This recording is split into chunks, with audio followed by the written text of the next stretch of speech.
Chirurgia laser, fibre ottiche, stampa 3D, schermi OLED, celle solari. La fotonica è nel presente che si proietta verso il futuro. Ed è qui e ora. Un fotone in fibra ottica può fare in un secondo 5 giri intorno alla Terra. Ed è la base di internet e della sua quasi istantaneità. Grazie ai laser possiamo vedere la separazione di 2 eliche di DNA. Produrre decine di migliaia di smartphone ogni giorno, stampare velocemente protesi dentali personalizzate e comunicare con i satelliti geostazionari alla velocità di 2 GB al secondo. Inoltre con le luci LED illuminiamo efficientemente le nostre strade e le piste degli aeroporti. I LiDAR rendono possibili gli assistenti di guida e i veicoli a guida autonoma. Persino lo smistamento ed il riciclo delle plastiche si avvale di tecnologie nel dominio della fotonica. Ciao a tutti, mi presento, sono Francesco. Ho iniziato con una laurea triennale in fisica all'Università di Bari. Successivamente ho proseguito con una magistrale in Scienze e Tecnologie dei Materiali e Ingegneria Fotonica. Era un double master degree diviso tra l'Università di Roma Tor Vergata e un'Università di Scienze Applicate nella regione di Berlino-Brandeburgo. Adesso sono qui in Germania e sto finendo il mio dottorato. In particolare io mi occupo di fotonica del silicio. Magari qualcuno di voi ne avrà già sentito parlare oppure no. Ma non preoccuparti, tra poco approfondisco. E non perdiamo altro tempo. Parliamo di te. Magari sei una studentessa che sta per scegliere l'università, un curioso in cerca di nuove scoperte o qualcuno che cerca investimenti innovativi. Oggi ti prometto che scopriremo insieme un mondo invisibile e fondamentale e che è intorno a te ogni giorno e magari non lo sai. In questo primo video voglio trattare l'argomento in maniera piuttosto semplice, senza utilizzare termini troppo tecnici o formule troppo complicate. Quello che mi importa è trasmettere i concetti fondamentali, potenzialmente utili e interessanti per chiunque. Ad esempio, avete visto gli ultimi occhialetti di Zuckerberg, gli Orion? They're not a headset, no wires, less than 100 grams. They need wide field of view, holographic displays. Ebbene, quelli sono pieni di fotonica. Parliamo di guide d'onda, LED e reticoli di diffrazione incisi sulle lenti. Se ti interessa un tentativo di analisi tecnica su come funzionano, ne ho letto uno interessante. Ti lascio il link qui giù in descrizione. Ma che cosa sono davvero questi fotoni e che cosa si intende per fotonica? Questo è il video che dovete condividere con quell'amico che utilizza in continuazione il termine fotonica a sproposito. Una serata fotonica, una cena fotonica, un film fotonico. Ma vediamo perché la fotonica è una scienza fotonica. La parola fotonica deriva dal greco phos photos, che significa luce, e ha un forte legame con la microelettronica e le nanotecnologie. Il campo delle sue applicazioni è vastissimo, si va dalla medicina alle telecomunicazioni. E grandi colossi come Intel, IBM, Global Foundries, TSMC si sono già mossi in questa direzione, perché per esempio la fotonica del silicio può aiutare a risolvere i problemi dell'elettronica tradizionale, legati al trasferimento dei dati e alla sostenibilità energetica. Ma c'è molto di più, e se resti fino alla fine del video ti sembrerà di aver assistito a un episodio di una serie di fantascienza. Ma non è così, è il presente ed è qui e ora. In Italia di fotonica se ne parla ovunque, ma sembra che non ne parli nessuno. Se ne fa tanta al Politecnico di Bari, di Milano, di Catania, nei vari CNR e in tantissimi altri istituti e università. Ma veniamo al punto. Partiamo dalla definizione. Fotonica è certamente una parola affascinante. Il termine è stato introdotto nel 1967 dallo scienziato francese Pierre Hegrain per descrivere la scienza dell'utilizzo della luce. La fotonica comprende tutte quelle tecnologie che sono legate alla generazione della luce, la sua rilevazione, il controllo della propagazione, l'amplificazione e la manipolazione. Ma la cosa più importante, il suo utilizzo a beneficio dell'umanità. Si parla quindi di utilizzare la luce sfruttando le sue proprietà e l'interazione con la materia. I fotoni sono quanti di energia elettromagnetica, grazie Planck, grazie Einstein, che possiamo considerare come particelle quantistiche prive di massa a riposo, con una vita media infinita, senza carica elettrica e con la massima velocità possibile nel vuoto. Ma come avrai intuito, la definizione abbraccia un campo molto più vasto. Una cosa interessantissima a cui forse non avrei pensato è che io parlo di luce, ma qui si intende l'intero spettro elettromagnetico,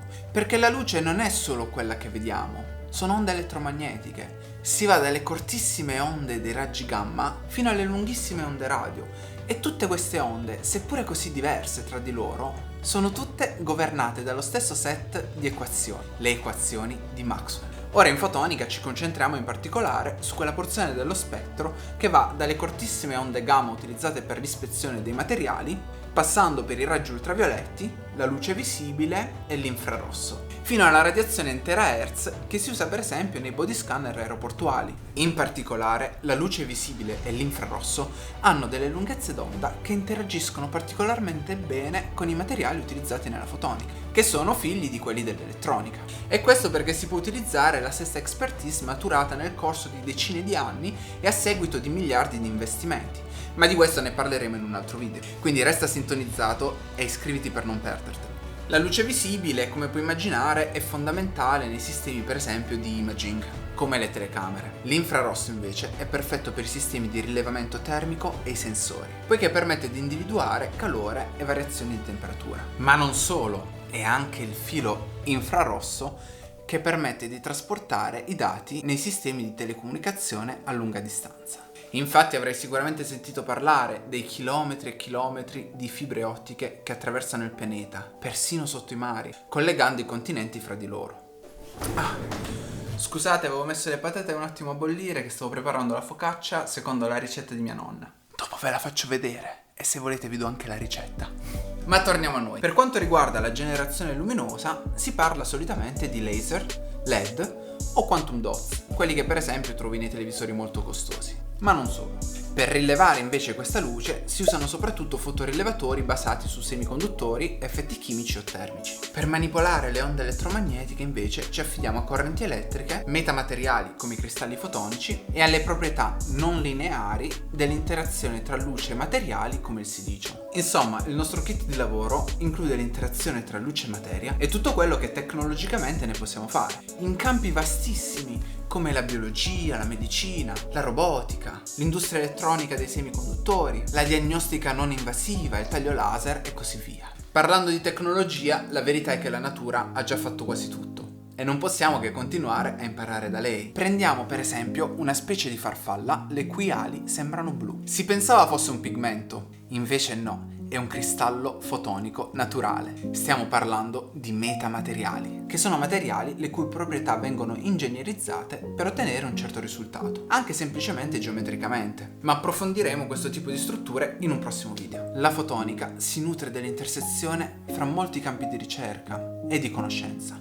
tra cui la fisica, la chimica, la scienza dei materiali, l'ingegneria, l'elettronica, la biologia e le sue tecnologie sono basate su un vasto insieme di elementi della tavola periodica. Il silicio, per esempio, viene utilizzato nei circuiti fotonici integrati nelle lunghezze d'onda del vicino infrarosso. Si parla di poco più di un micron e mezzo. Il germanio viene spesso integrato col silicio per creare dei fotorilevatori. L'indio e il fosforo vengono spesso combinati insieme per formare il fosfuro di indio per la modulazione della luce, quindi l'impressione di un segnale, un'informazione, e nei laser. L'alluminio viene anche spesso combinato con l'arsenico e col gallio per formare dei LED nel visibile e nel vicino infrarosso. Indio, gallio e arsenico vengono utilizzati in varie combinazioni nei laser e nei fotorilevatori. L'azoto combinato col gallio forma il nitruro di gallio, che è un composto importantissimo perché permette la fabbricazione dei LED di colore blu. E fu anche assegnato un premio Nobel per questo nel 2014 a Nakamura, a Kasaki e a Mano, proprio per i LED di colore blu, che furono importantissimi in combinazione con i LED rossi e verdi, perché permisero l'illuminazione LED a luce bianca. Poi abbiamo neodimio e terbio usati per esempio nei laser e il terbio e l'europio usati per convertire la luce ultravioletta in luce visibile. La Banca Centrale Europea ne sa qualcosa, piazzando degli atomi di europio nelle banconote da 50 euro, rendendo così la vita difficile ai falsificatori. Nei circuiti fotonici integrati poi si usa di solito un cosiddetto substrato di silicio e vengono di volta in volta aggiunti vari strati che possono essere metalli, oro, argento, rame, film sottili come il diossido di silicio, l'alluminio, la titania, ma anche i polimeri, le plastiche vengono utilizzate per esempio negli OLED, nei sensori biofotonici e anche come guide d'onda. Se questo video ti sta piacendo, considera di iscriverti per non perderti i prossimi. Per te è solo un click. Per me è la gratificazione più grande e mi fa sapere che qualcuno sta guardando e apprezzando questo lavoro. Grazie. Ma torniamo a noi. Alla base della fotonica ci sono i concetti, la tecnologia e le leggi associate all'elettronica tradizionale, all'ottica, alla fisica quantistica. E perché ne abbiamo bisogno? Quali problemi risolve? Di questo ne parliamo nel prossimo video, dove faremo una panoramica su tutte le principali applicazioni, i più grandi player del settore e qual è il mercato attuale della fotonica e le sue proiezioni. Parleremo inoltre di molti metodi per la fabbricazione dei circuiti fotonici integrati. Stiamo parlando di fasci di ioni focalizzati, di incisione ionica al plasma, dove gli atomi uno per uno vanno a scolpire queste microstrutture in maniera precisissima, di deposizione di film sottili, evaporazione di materiali, nanolitografia. Insomma, c'è tantissimo di cui parlare ancora. Grazie per essere stato con me e grazie della tua attenzione. Spero che questo video ti abbia portato qualcosa di nuovo. E ci vediamo presto. Ciao! Andiamo a vedere la focaccia. Se pensavate che stessi scherzando, non è così. Focaccia barese, come la fa mia nonna. Come sei bella. Adesso me la vado a mangiare. Ciao! Lasciate